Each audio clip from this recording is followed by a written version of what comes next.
Welcome everyone, and thank you so much for being here. We're sitting in Judy Chicago's studio right now, and I'm Tonya Turner-Carroll, Carroll, and what you're going to be seeing right now as we're kind of waiting for everyone else to enter. You're seeing a slideshow of images that Judy has made throughout her career. And part of what we want to accomplish with our meeting today is to help people better understand the overarching themes that have existed in Judy's work throughout her career. Sometimes people will mention, a particular body of Judy's work, and there are so many.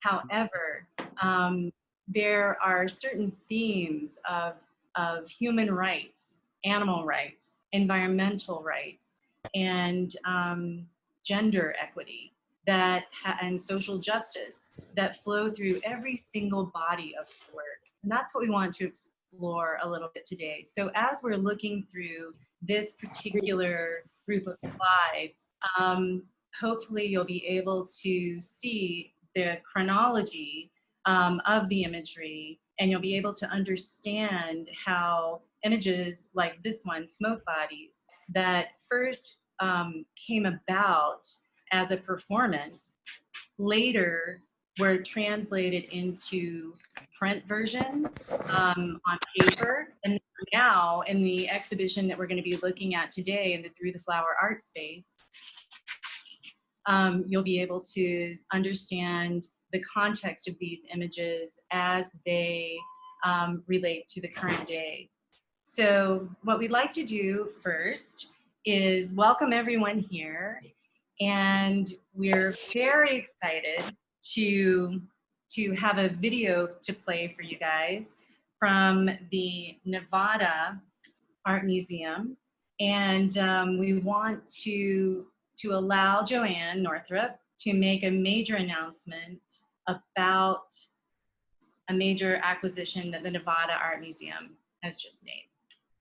Well, thank you very much. The Nevada Museum of Art is very fortunate to have acquired Judy Chicago's entire Atmospheres archive. Oh. And you may have seen it in Art News on Tuesday, the Art newspaper, and numerous other publications. They made the announcement. So now we are officially part of the Judy Chicago portal. And in that, we join Penn State, the Schlesinger Library, and the National Museum of Women in the Arts. We are so honored to be part of that cohort. Thank you so much, JoAnne. Thank you, JoAnne. It's a real. Can you speak a little bit about the exhibition that will be happening at your museum in 2021? Certainly. The Nevada Museum of Art organizes an art and environment conference. And in 2021, the theme of this conference will be land art, past, present, and future. So an Atmospheres archive exhibition will be a major part of this presentation and our exhibitions that will be on view at the time.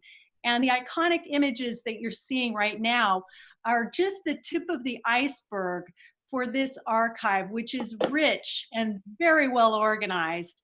And we're going to be presenting in various formats images and objects associated with the creation of the Atmospheres, things that have never before been seen.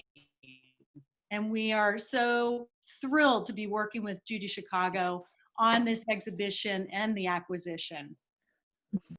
I would also like to introduce Susan Fisher-Sterling, who we're so excited to have here. And I'd like to ask her to say a few words, if she would, contextualizing this particular body of work within Judy's overarching career and to give us a little bit of history of her relationship at the National Museum of Women in the Arts with Judy's work. Oh, well, thank you. I'm glad to be with everybody. I didn't know I'd be speaking, but I'm always able to speak my piece a little bit. So obviously, we're really excited for JoAnne and to have the atmospheres and other smoke pieces, the environmental works at Nevada, because now we have a group of 4 institutions that are actually holding what we call the Judy Chicago archives. And to have Nevada part of the portal now for Judy's legacy is a really wonderful step forward. You know, it's so interesting to me to think about how Judy, whether it was the work she was doing with the car hoods or the smoke pieces, how prescient she was in her approach to having a diverse body of work from the very beginning. And I think one of the things that people love about, and talk about all the time about artists like Gerhard Richter, are the way in which he works in many different media and many different formats. But I think that Judy was one of the early artists to be able to do that, to be very experimental and open in her practice. And I think feminism had a lot to do with that, even before she called it feminist art practice, or before she created the feminist art program at Fresno and then in LA. I think the wonderful thing about having been involved with Chicago all the years that the Women's Museum has been involved with her is that we have been able to see not only her work being shown in our galleries and then being shown in other places, but we've been able to take a look at her work beyond the dinner party. And obviously that's what we're all looking at here and now. In talking about her trajectory, I think what certainly the last 7 years have brought to her through her own ingenuity and hard work is that the works beyond the dinner party are really, as you said, Tonya, as pushed the envelopes on a lot of different issues that now people realize just how much foresight she had. And having shown her mid-career survey, having done a couple of archival shows based on her work during various birthday projects, and then having shown right just now, this past fall, the new work called The End, A Meditation on Death and Extinction. We really have seen the full range of her work come to we've actually shown the range of her work at the Women's Museum, including her amazing autobiography of a year. So just thinking about what her work means now, again, the practice is so open that we just finished a major project with her, with the Serpentine Gallery in London, with Jane Fonda and Greenpeace, as well as I think one other group, which I can't remember right now and I apologize for. And with Swoon, the major artist who's also come to talk at the Women's Museum. Moving from the meditation on death and extinction to a major project that talks about the environment and how critical it is and how much artists have to say about our relationship to the environment and our need to move forward with much more radical ideas about how to save ourselves, not just save the environment, and how our destiny is totally bound up in the animals that we're engaged in. I mean, there couldn't be anything more critical in terms of our thinking than that series of work the kinds of work that Judy's trying to do in the digital sphere, and then of course what we're experiencing with COVID-19. So the woman is just unstoppable, and it is important for me to think about what she's going to do next, because I think that our relationship to the environment will continue to be a topic for her in the coming years, because I don't think it's something she'll ever. It's something that she'll embrace again and again. Thank you very much. And we also have some questions that with letting you guys know that what we're going to be seeing today is work from Judy's Smoke and Fire series. It's in the Through the Flower art space. And in just a moment, I'm going to shift the attention over to that screen, and we'll introduce Judy as well. Hello. Hey. Okay, so I'm very happy to introduce you guys. For those of you who don't know, Judy Chicago. We are very happy to introduce you to her, and I am going to pin her here. All right. Thank you for being here, Judy. And can you hear me? Yes. Okay. Hey. So Hi, everybody. Welcome to the Through the Flower Art Space, which sadly, like so many organizations, had to close down in the face of this unprecedented time. But I'm glad to have the opportunity to be with everyone, although having Zoom conversations that involve first introducing everybody.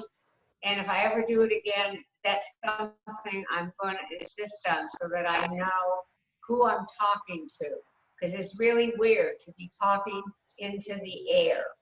Anyway, let me show you first a special print that we made in relation to this exhibition, which is Judy Chicago's Fireworks with photographs by Donald Woodman, and also the wonderful news about the acquisition of my fireworks archive by the Nevada Museum of Art, which I know JoAnne has told you about. I'm just totally thrilled about it. Sales of this print will go to support the art space, both online and on site, as we plan to reopen as soon as we can, and also to develop a robust online program so that we can continue to present both exhibitions and programs to you.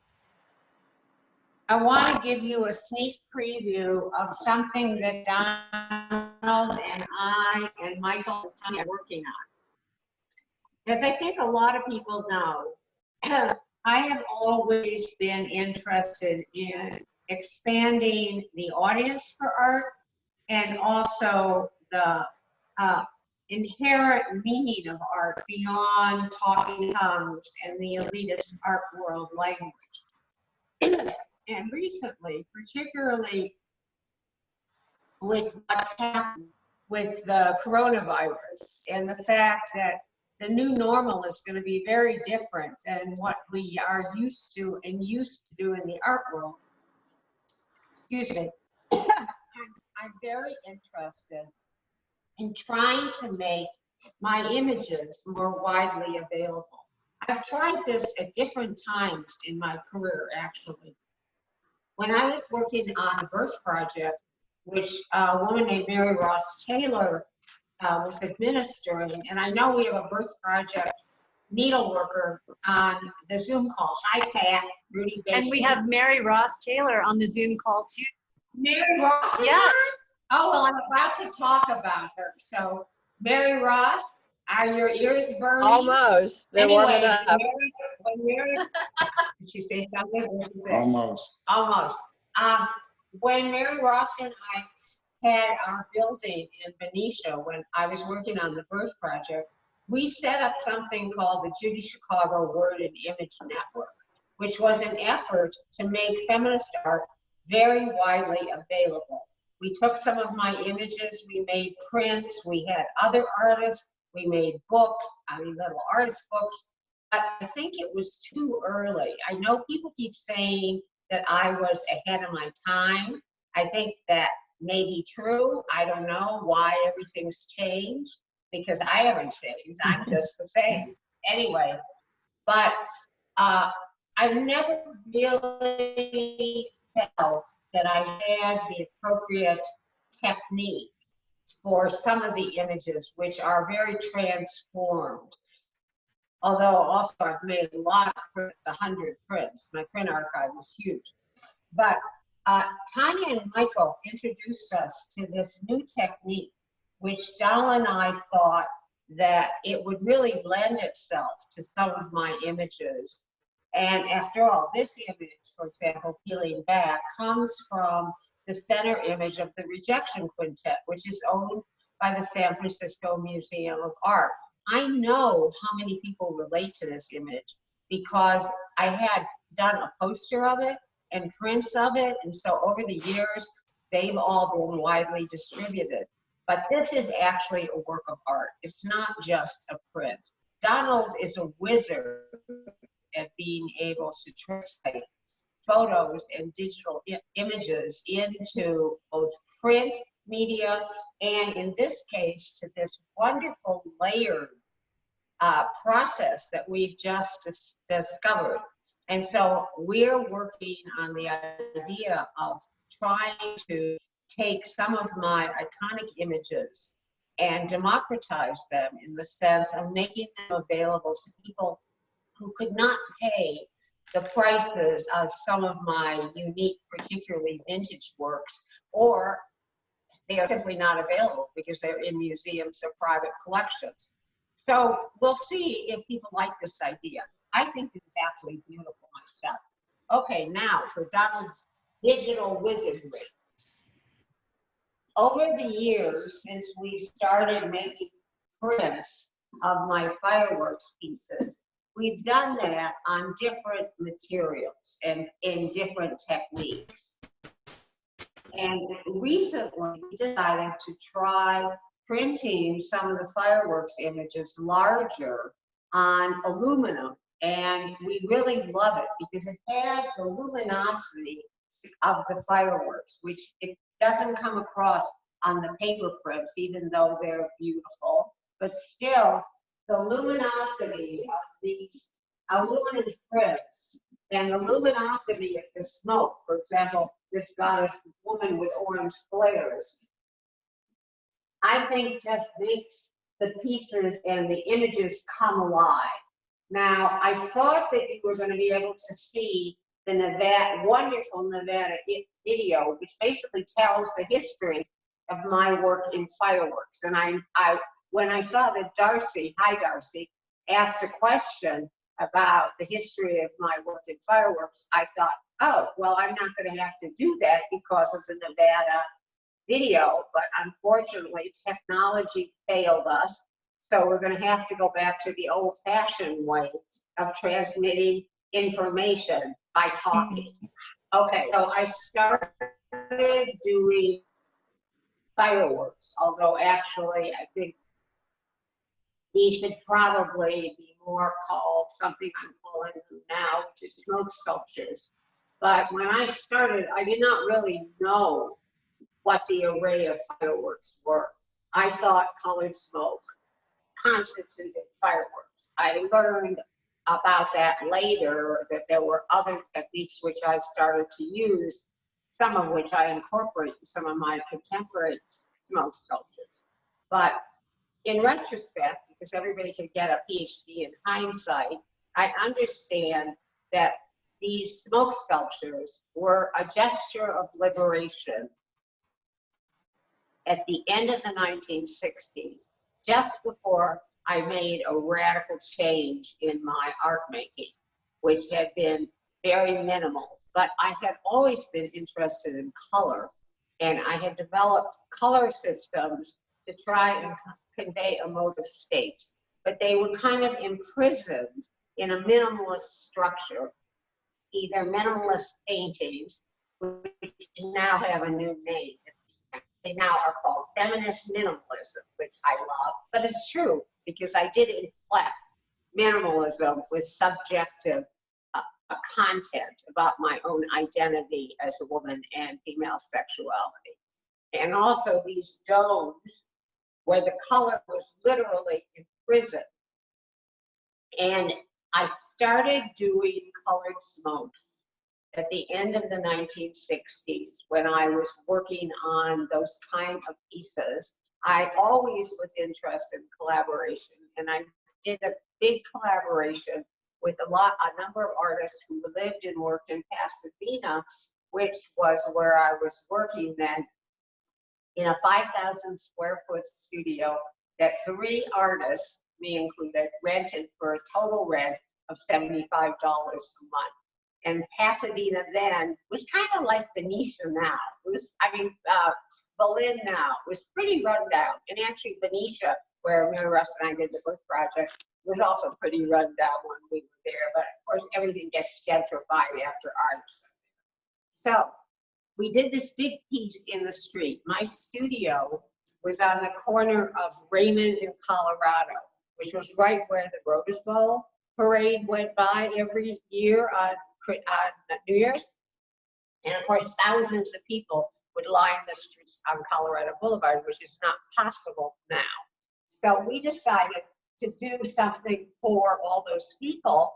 And what we did was we did all kinds of street performances and films on the buildings. This is before you had to have permits. And I designed this big color wheel to go on Klieg lights. And I also put fog machines on the ground. We took over a solid block. So it was dark, the fog was going, and it was lifting, and the color wheel on the Klieg lights was spinning. And as the smoke rose, the color filled the sky. And I thought, I'm gonna do fireworks. And that's how I started. And of course, at that time, I could just go buy colored smokes, and my friends and I would go out into the landscape and do these pieces. At the time, I talked about feminizing the landscape, and also then I began to involve figures in the pieces. I was doing a lot of research on goddess imagery. I'd done a lot of the party, so I knew a lot about goddess imagery. And also, I was interested in a fusion of flesh and landscape, something I did in my paintings and something I did with these painted bodies in the environment. Of course, there are pieces here. I thought, oh, there are pieces here. There's no way I could do today, like this on a bridge in Orange County. And of course, I guess, if you think about it, it is sort of prescient in the sense of like foretelling terrorism. But at the time, yeah, I was interested in transforming the environment, softening the environment, and in this case, making warnings about the environment, about what we were doing to it. Oh, excuse me, my shoelace is untied, and it would be very clumsy to fall down in the middle of the art tour. So I did fireworks from 1968 to 1974. I was reading, I guess it was in the Art News article about the fireworks acquisition. Bill Fox, who's the head of the archive of the Nevada Museum, was talking about the set of our museum. And of course, it's really interesting to me. People are finally being able to read these images. At the time I did them, they were completely forgotten about. In fact, when my monograph was published, the memoir did, a wonderful curator writer named Philip Kaiser wrote the essay because he did a major land art show at LA Loco when he was there. And he was the first person to put my fireworks in the context of land art. And when he was doing his research, he contacted me. He said, Judy, I can't find any writing about this. And this is only a few years ago because Philip and I did a conversation at a museum. He said, I can't find any writing. And I said, that's because there's never been any writing. Philip's essay in the monograph was the first piece of writing.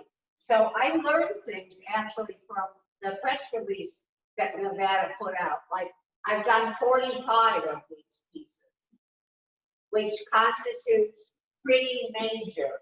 Okay, this is one of my favorite.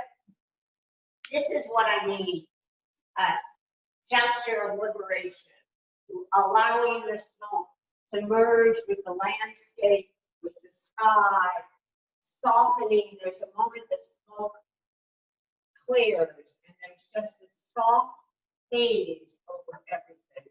And it's like seeing the world humanize, soften, feminize, and humanize. This piece, this is actually funny. This comes from a series of pieces I did all the coast, the West Coast. I made a trip up from California all the way to Canada. And it was only when I came back that I realized I put color smoke in every orifice I could find going up the coast. Then in 1974, for a whole number of reasons, I had to stop doing fireworks.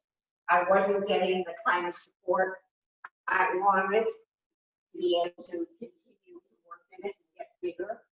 And now was when I was really struggling to get support for my ideas. I was living and working in Southern California, which was very hospitable to women. Anyway, fortunately, there was something called Pacific Standard Time that happened in 2011 in LA. It was a day initiative celebrating and documenting Southern California art from 1945 to 1980. And I was there for 20 of those years. And they did a performance festival. A lot of my male peers from that period were invited to do pieces. A lot of them just reprised pieces they had done in the 70s. But I wanted to pick up where I left off. The last piece I did in the 70s was on the shore of Lake Mira in Oakland. It was called The Butterfly for Oakland. It was the first time I tried to make an image with fireworks. And I picked up exactly where I had left off.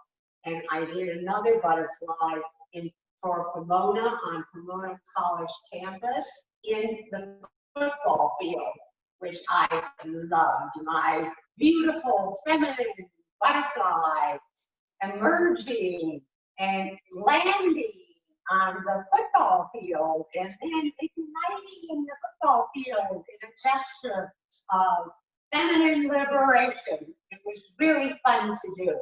By the time I went back, this is what I was talking about earlier about color smoke. By the time I went back to working in fireworks, they weren't making color smoke anymore. And so from 2012, when I picked up, till about 2015, I did a series of pieces, but I had to learn how to work in the area of fireworks, which are much more complicated and much more expensive. I kind of culminated that in 2014 as part of kind of national retrospective celebrating my 75th birthday, which involved a big show in Brooklyn of my early work and a show of my New Mexico work at the New Mexico Museum of Art in Santa Fe, and a huge installation in Prospect Park in Brooklyn called The Butterfly. It was the most complicated piece I've ever done. It took 23 pyrotechnicians a long way from when my friends and I just went out to lit smokes. And then after that, I was lucky that color smokes started being made again because I was able to use them. And probably one of the more spectacular pieces was in 2018 in Miami in relationship to my 3-decade survey show at the Miami ICA. This was called Purple Polo for Miami. And it was done on a structure. And so you're seeing here the 3 stages of the piece. It was purple, blue, and red at different levels, and then that color mix. And so, as I said at the time, we made purple in all different ways. The piece went on for a while. It was absolutely fantastic, and it was a gift to the city of Miami.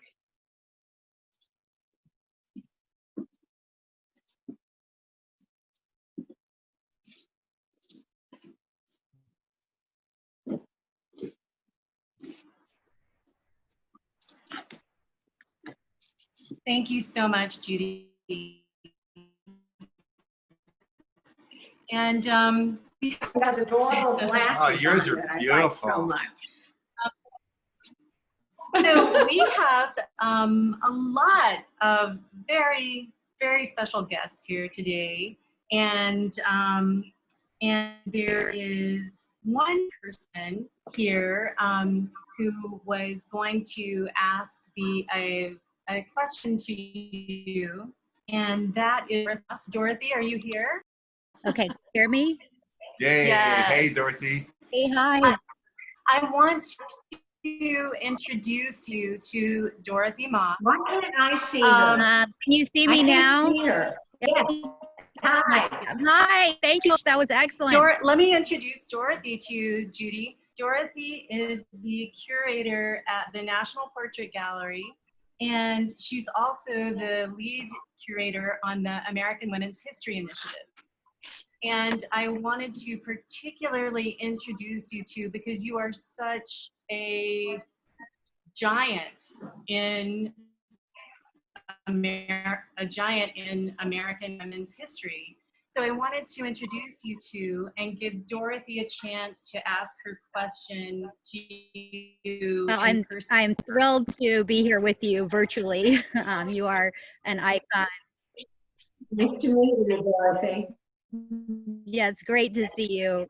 Thank you so much for all your inspiration over the decades. And I'm wondering, this is more about going into this new world we're in. How do you think outside the box? You've done so much to reimagine the world. How would you suggest that we as curators, as artists, as collectors, approach this new world creatively? You see yourself working in this virtual existence. And you talked a little bit about this at the beginning, but I'd just like to hear a bit more. But actually, I'm glad that you asked that question, because this is something I've been thinking a lot about and have been talking to my galleries about. We've been talking, Donald and I have been talking to Michael and Tonya about this, because I don't think that we are ever going to go back to what the art world has been. I cannot imagine people feeling comfortable in crowds of 50,000 in art fairs, 5,000 in openings like I've had at my openings, traveling around the world. I think one of the things we've seen is what happens when we slow down. Number one, it gives the earth a chance to heal, which it dramatically needs to do, because what we're experiencing is a direct outgrowth of our mistreatment of the earth and our mistreatment of other creatures. At the end of this month, there's going to be a piece in the New York Times that I wrote about why art matters. And I wrote it, and then the pandemic hit, and I asked to have it sent back so I could revise it in the face of what we are facing. And, you know, I think we're at a huge crossroads as a whole, everyone, the whole world is at a crossroads. We can go on with this grievous behavior, and then we will have more and more of these kinds of catastrophic occurrences. Gloria Steinem told me about a Native American myth about the revenge of the four-legged and the winged, which is what I think we're seeing. The earth will just slough us off. Of course, unfortunately, we're doing such damage to other creatures that it's going to affect them too. So what does this have to do with art? Well, I think the kind of art that has been touted, meaningless art that does not help us see the world, change the world, I think that, and I hope that kind of art is going to give way to art of much greater meaning. Okay, that's one thing. And that's one of the reasons I got involved with this initiative with Hans Ulrich and Susan Sterling and Jane Fonda and Swoon and Greenpeace, was to invite and ask artists to find another way to make art. Think about ways of making art that could help us find a new path. Okay, but then what do we do as institutions when we can't have people even come in and see that art? Well, I think that the future is going to be some combination of on-site and online. And I myself am very interested in devising ways that are more sophisticated than like Zoom, but that's all we have right now. Or even some of the ways in which exhibitions are done online. I'm interested in finding ways to make it possible for us to connect without polluting the world, without flying all over the world and filling the skies with pollutants, for us to be able to have meaningful art experiences. It was like what I was saying before about Zoom. This is the first time I've ever done this kind of big Zoom event. And, you know, on my 80th birthday, when we launched the Through the Flower Art Space, and we had this big birthday bash, and we had, I did a fireworks piece in the street. People came from all over the world for it. It was fantastic. And on Friday night of my birthday weekend, we had a dinner for 50 people at one of our favorite restaurants in Albuquerque. And started by going around the circle and having everybody introduce themselves. And Jeffrey Deitch was here, and he was completely blown away by this. Because he said, you know, Judy, I go, you know, Jeffrey is in the big international art world, flies all over to all the fairs and all of this and all that. Not now. Anyway, he said, I fly all over the world. I go to all these events. I have no idea who's there. So how to invest meaning in art, in human interactions, and in online reality is what is interesting to me, not just technical blah, blah, blahs.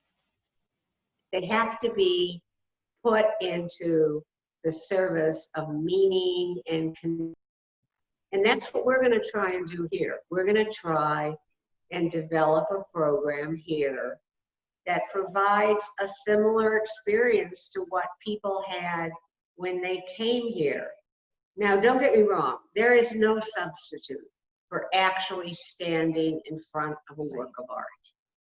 You know, I remember going to the Prado and standing in front of the Garden of Earthly Delights, which I have studied in school. But being there, however, because the world is slowing down, people will have the opportunity to see art in way less crowded conditions, which is a much better way to see art.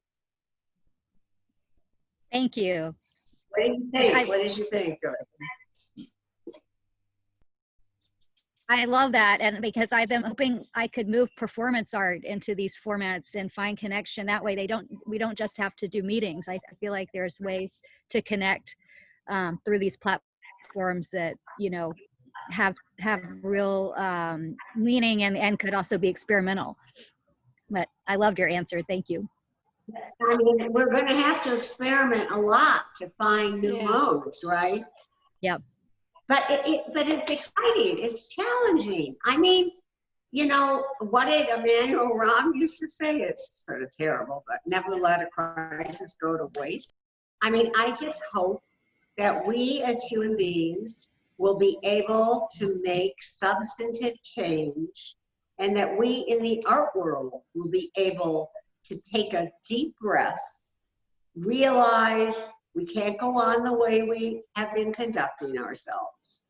We can't just make art. That's why I'm interested in making these images in this new technique. I don't want to just make art for the 1%. I don't want to do that. That's not what art is about. Art is a gesture of from the heart to the heart. And if only rich people can have it, that's not what art's about. Thank you, Judy. Well Thank you, done. Dorothy. Well done. So Michael, would you like to ask your question now? Yeah, super quickly, Michael Carroll here. Judy, you really answered a lot of the question by hitting on technology. If there's, you know, one of the through lines of your work is the idea of innovation. And I think about working in the auto body shop with the paints and pushing the glass, and, you know, the project that we're doing with the new printing. But it's like you've managed to harness technology, make it run through your work without ever putting it forward. It's like it was the best tool, and you had to invent the tool as you went along, but it was just outside, so nobody really noticed it. The tendency maybe is to look at your work as stacks of projects, but there's this fantastic through line that runs through. Do you think about innovation always, or does you come to the project and then realize the need for the specific innovation? Well, let me answer that by telling you that when I was in college, and when I was studying sculpture, and my male student friends were all taking notes about these technical discussions that our sculpture teacher, Oliver Andrews, you know, how you do this, how you guess bronze, and how you do that. I could not relate to it at all. But when I wanted to learn how to spray paint, because that seemed like the right mode for what I wanted to express, then I could learn it, okay? So innovation for innovation's sake has never been of interest. I innovated, not because I set out to innovate, but because actually, if you think about it, it's not just the techniques in my work that are innovative, it's the subject matter. So I needed new techniques for new subjects. Absolutely perfect. Thank you. I want to take a couple questions that have been submitted to us. Let's see. Okay, I have a question from Marissa Sage, who I think is on this call, is the curator of the New Mexico State University Art Museum. And they... Where is Marissa, here. where is Hi. she? Can you... Hello. Hi, I've heard all kinds of great things about what you're doing down so there. Much. And we're so proud to have a piece of yours in our inaugural exhibition. Thanks to Tonya and Michael. It's been really spectacular. So what's your Love you, question, Marissa? So, so our first exhibition, Labor, Motherhood, and Art 2020, which includes a piece from the creation series.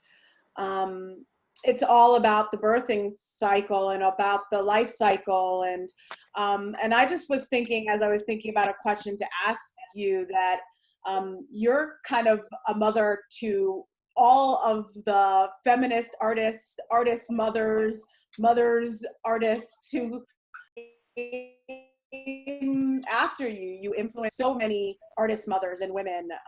And could you potentially just talk about that role as a mentor, as an influencer, as an art mother, as a creator yourself, and maybe any experiences that you think of or can speak to in relationships. And then Wait, we're still on Marissa? Okay. Actually, a few things come to my mind. I am just finishing a new, revised, edited combination of Through the Flower and Beyond the Flower. I'd rather actually see Marissa when I'm talking than see me. Yeah. Marissa, yeah, okay. It's a way of feeling like I'm talking to you instead of talking to myself. Okay, I want to see Justin. Can I see Marissa? Yeah. So. Okay, thanks.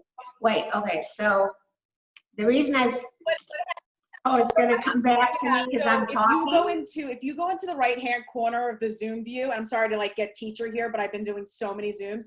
If you go into the top right-hand corner, you can hit gallery view or you can hit presenter view, and it's. Justin came to do it. This. Remember, I started that last question about how when it's just a techie issue, I can't deal with it. We've been doing a lot of online Zooming. Okay, cool. That's fine. Just leave. That's fine. That's just fine. Then I feel like I'm talking to people. Okay, I like that a lot better than talking to myself. Okay. Thank you, Justin.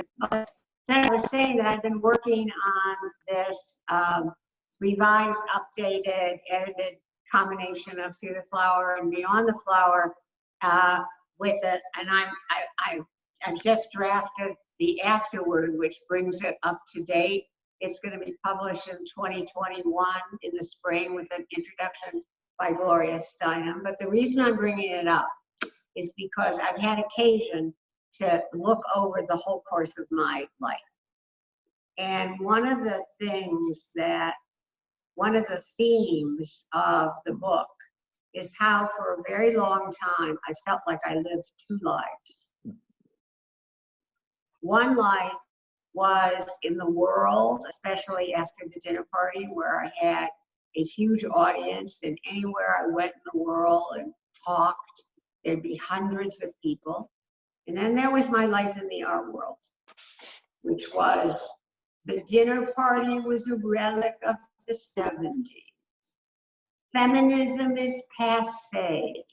Judy Chicago can't draw, and she's hopelessly naive, idealistic. So I did not have any sense that I was influencing anybody. I had no understanding of it. So you can imagine my surprise when I met, for example, Kahinda Wiley a couple of years ago, and he got down on his knees in front of me. I'm like, huh? Or when I met Toronto's wonderful artist, she was shaking. You influenced me so much. I'm like, really? So this is a perception of the outside world that is only, that was why it was so startling in 2018 when Time Magazine named me one of the 100 most influential people in the world. It's only recently that there's been an acknowledgement that the dinner party had a huge influence, that I've had a huge influence. You know, now I'm reading articles that start like Judy Chicago's influence on art has been vast. I'm like, really? I'm so glad. That's what I set out to do. But for the longest time, believe me, the art world did not acknowledge that. Okay, that's one of my answers. The other answer has to do with the fact that I know that being a mother and being an artist continues to be a huge challenge for women. I mean, when I was young, I knew damn well that having children would undermine my goals as an artist. I was very lucky because I did not have what a lot of women talk about is a burning desire to have a child. And actually, it's really funny. When Donald and I got together 35 years ago, he had this fantasy. I was too old, but he had this fantasy, you know, it would be fun to have a kid, okay? I couldn't have done it, but anyway. But it was really a fantasy because Donald used to get jealous of my relationship with my cat. So I was like, he would not have been good. He would not have been good. So, I mean, so I know that there's still challenges. I mean, when I was young and living in Pasadena and art people would come to my studio, I would not so much as offer them a cup of coffee. Because if they saw me making coffee, that would discredit me in their eyes as an artist. You want a cup of coffee? Go across the street and buy it at the cafe. Good for you. So the other thing is about that is that I learned something about another form of erasure other than just writing us out of history. When Donald and I went to Milan to see Massimiliano Gioni's show, groundbreaking show, The Great Mother. Massimiliano is the chief curator of the new museum.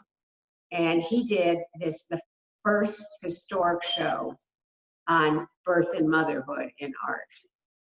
And as I think everybody knows, when I was working on the Birth Project, I thought there were no images of birth in Western art. It was before Frida Kahlo became well known and her birth painting nobody knew it then. She was just Diego Rivera's wife who paints. And what was astounding about that show is there were tons of artists who worked on the subject of birth that have been left out of the art historical canon.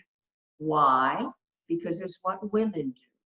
So it's not just wiping out women's achievements that has been done. It's wiping out women's subject matter as well. Yeah, I mean, it's astounding even now. And I did a lot of research on that show. That's amazing that you got to see it in person. I wish I had. It's amazing. One of the things that we really talked about in the exhibition with your work is very close to Mary Kelly's work, a work that was created in 1974 that was just purchased for the first time into a major collection, into the MoMA.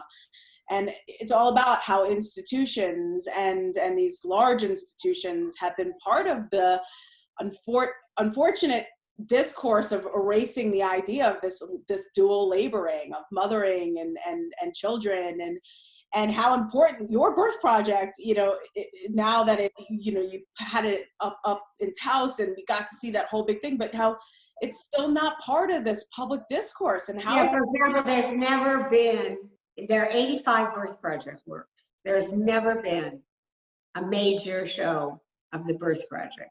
If it were actually gathered together, then it would be obvious it's as big or bigger than the dinner party. It's an institutional responsibility, right? It's, you know, you create it.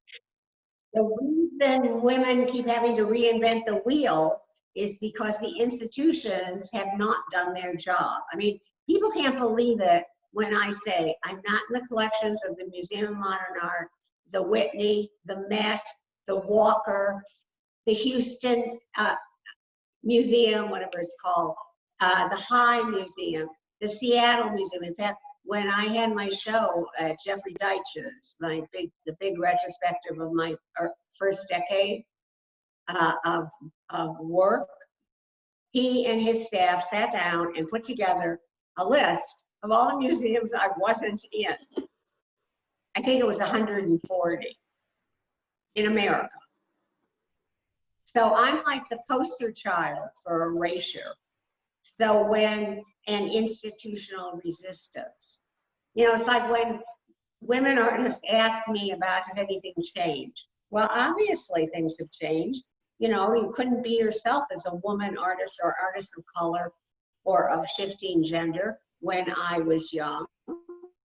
But, you know, NEMWA just published this statistic that of the 18 major museums in the country, 80, and I get the percentage, I'm not sure, it could be the other way. 85% are male and 87% are white. So, you know, and then ArtNet did this study that blew all the young women artists away. I know this because of Instagram, because they believed the hype that everything had changed. And ArtNet did a study of the last 10 years because there have been so many exhibitions of women. Everybody thought it was all different now. Only 11% of museum acquisitions in the last 10 years have been women, and only 3% have been women artists of color. So, like, don't be deceived. I can't agree more, and I think it's so much our responsibility as you know, all institutions, not just American, to change this and to take this on as missions and to really embrace women within our collections and also LGBTQ, gender fluid, people of color. Like it's imperative. We have to change the narrative. We have to. You know, we have to show what's happening now too. Look what's going on in our world. We have to. Yeah, I mean, institutionally, I would say the big challenges institutionally are how to reconceive the presentation of art so that it can be broader, more transparent, available online and on site. And also the other challenge is actually transforming our institutions. But you know what? They go together. Because if you don't have an idea about a broader audience than the 1%, you're not going to use your creativity to figure out how to bring art to multiple audiences via technology.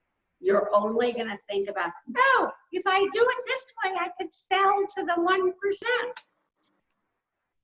Which is a lot of what the internet's being used for right now. And for the well, you're doing this, having a conversation with people from New Mexico, having a conversation with Serpentine Gallery, having a conversation with your New York rep, you're being part of that by making sure that you're having conversations with people in your community and where you're living, as well as the other places that are representing you, and just getting it all out there. And actually, I read something very interesting, an interview with the guy who started the Cologne Art Fair. And he said that actually he felt that the more local art fairs were what was going to happen, because people were not going to be able to fly all over the world, be with 50, you know, thousands of people. Major art fairs was hopefully going to happen. He said, we're still here. We've been dealing with a more local and regional population, both in terms of audience and in terms of collector base. I mean, we're going to have to do this through the flower, because believe it or not, in the 8 months we were open, most of our visitors were from around the world. And so we also are going to have to retool and think about how to bring in a more local and regional audience if we're going to survive. Thank you. I guess we've used Yeah, up our can I ask time. you one more question or no? And then we're going to play the video. Good, play the video. Okay, It's so but let me ask you great. one more question because it's really important and it's from me. Judy, okay. What? I want to ask you the question about immolation and how even Yeah. though that's an image from 1972 is when you originally created it. And I want to ask you about the contextualization of your images when you bring them back into public view. For instance, that occurred in 1972, and right now, 50 years later, that same image takes on an incredibly different visual meaning based on the context of society right now. And I'd like to hear you close by saying something about what it is that compels you to bring potent imagery from various parts of your career back into public view. I'm going to answer that by saying I'm a really old-fashioned artist. I always believed art was timeless. So do I. And since those images, you know how long it's for these images to be understood? If I hadn't brought them back into view, Tonya, they would have disappeared. I totally agree. And I'm so glad you did because they feel like touchstones. For instance, immolation, when you created it, I think about that time in history as a time when women had been sacrificing themselves in the act of sati, as in throwing themselves on their husband's funeral pyres. Actually, they were thrown by the in-laws. Yeah, when a woman's life was worthless. And that's what that image means to me when I think of it in the 1970s. But right now. And the monks who were burning themselves. Right. But now, at this point in time, in 2020, when I look at that image, I think about how we are self-immolating, all of us, as a human race right now by not taking care of our planet. And I just want to thank you, and I think we all do. I've gotten so many comments coming in from people as you've been speaking. Thank you for the generosity of sharing your time, and for images like immolation and other images like Through the Flower that have recurred throughout your career and that really serve as a reminder that we need to be strong no matter what the context is that we're trying to get through, and that that we will. So thank you so much, Judy. Thank you for sharing your time with us. Thank you for being the incredible person that you are. Thank you very much, everybody, for participating. I wish I had time to find out a little bit about everybody. But anyway, take care of yourself. Be safe. All right. And and stay tuned because we're going to play the Nevada video now. Cool. Okay. Enjoyed it. I thought it was wonderful. Thank you, everyone. Thank you. I'm absolutely thrilled and delighted that my fireworks archive has been acquired by the Nevada Museum of Art so that that work can be seen in the context of the history of land art.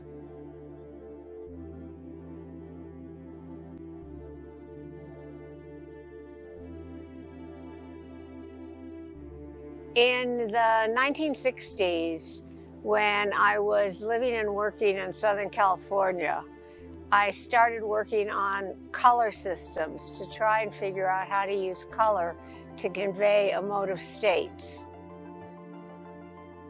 I did this big collaborative piece in Pasadena on the street where we lived called Raymond Rose Ritual Environment.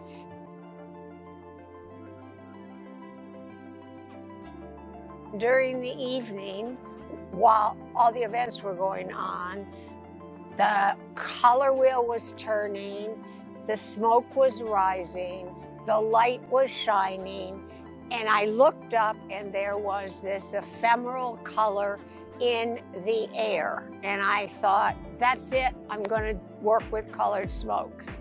I started by just going out and buying colored smokes and then going with my friends to various sites and igniting them. Everybody would do something. We went all over Southern California at a time when you didn't need any permits. You could just go out and do things. I had big ideas even then. I wanted to fill the Grand Canyon with smoke, for example. And by then I was interested in seeing if I could make images with colored smokes and fireworks. And I used a very age-old fireworks technique, which is very labor intensive. It's called lance work. And lance work is basically by hand building a framework to support the fireworks and the smoke. And so that when they erupt, an image emerges. And that was the first one I ever did, called the Butterfly for Oakland. But that was the last piece I did until Pacific Standard Time. I picked up where I left off in fireworks on the shores of Lake Merritt, a butterfly for Oakland, and I did a butterfly for Pomona in the football field of Pomona College, which I really enjoyed.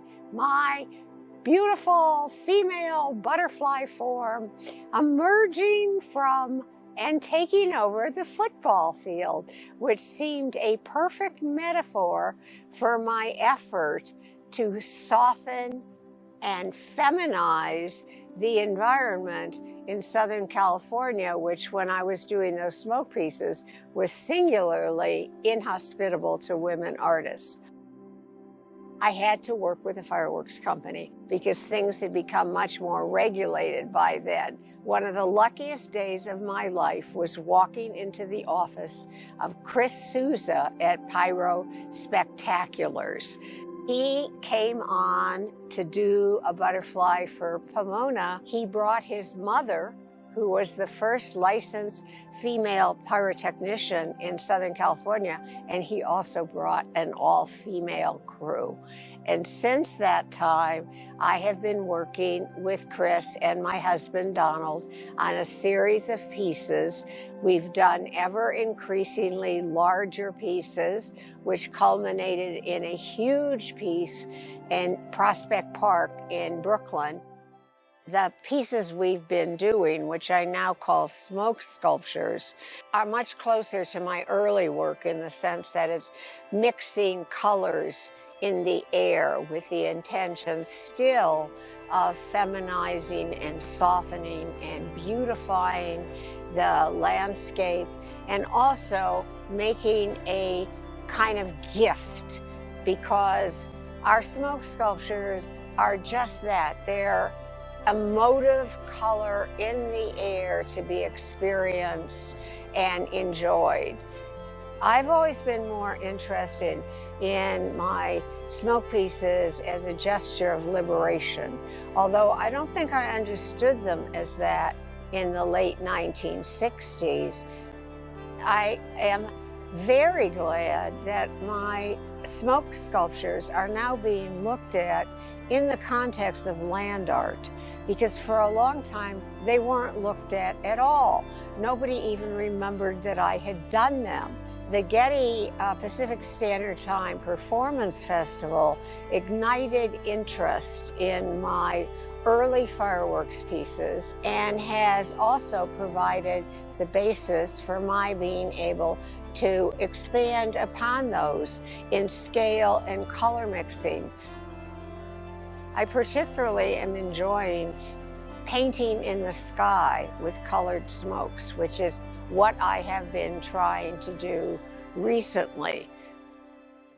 I'm absolutely thrilled that my fireworks archive has been acquired by the Nevada Museum of Art. So that work can be seen in the context of the history of land art and can also contribute to subverting and changing and correcting the idea of land art as a mainly masculinist pursuit. Women have brought, I believe, a different sensibility to working in the land. I had an aversion to the idea of destroying or manipulating nature because, after all, here we are in 2020 and we're seeing the consequences of our disregard for nature.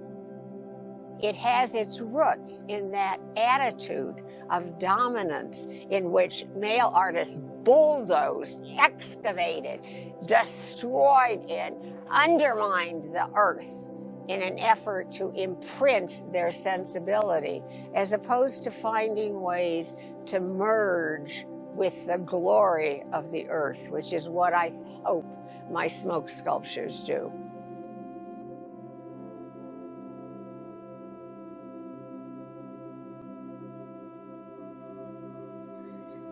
And with that, we have one more gift from Judy to offer you all. Shaston, are you ready? Okay. This is how we're going to sign off, you guys, but don't leave until you watch this. And thank you so much for joining us. Thank you for supporting great contemporary artists like Judy Chicago. There she is.